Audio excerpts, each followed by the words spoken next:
मनुष्य भाषा का प्रयोग क्यों करते हैं? भाषा के बिना मनुष्य का काम नहीं चल सकता है।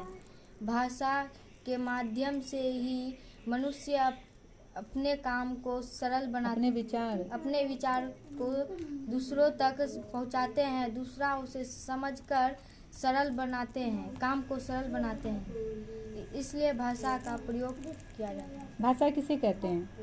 भाषा बोलो।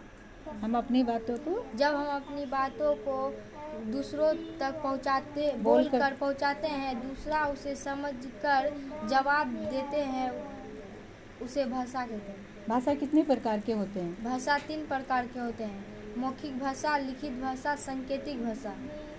Oral language, written language, indicated language, code language, है ना। और सांकेतिक भाषा का ग्रामर में स्थान नहीं दिया गया है, क्योंकि ये संकेतों के द्वारा बोला गया है। और ग्रामर में तो लिखना, बोलना, पढ़ना होना चाहिए। लिखित भाषा किसे कहते हैं? लिखित भाषा जब व्यक्ति लिखकर अपनी बातों को प्रकट करते हैं, दूसरा उसे पढ़कर समझते हैं, उसे लिखित भाषा कहते हैं। लिखित भाषा का प्रयोग केवल साक्षर लोग ही कर सकते हैं, निरक्षर नहीं। लिखित भाषा में 3 बातें आते हैं: लिखना, समझना और पढ़ना।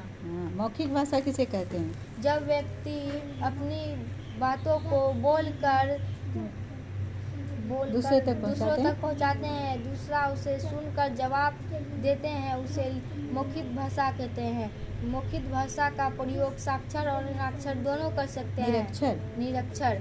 मौखिक भाषा में 3 बातें आते हैं: बोलना, सुनना, समझना। सांकेतिक भाषा किसे कहते हैं? सांकेतिक के द्वारा जब व्यक्ति संकेतों के द्वारा अपने विचार प्रकट करते हैं, दूसरा यह भाषा का प्रयोग सांकेतिक रूप से किया जाता है। ये सांकेतिक भाषा कहलाता है।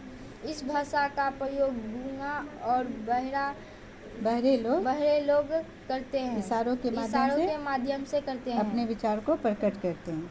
सांकेतिक भाषा को हिंदी में स्थान नहीं दिया गया है। बहुत सुंदर।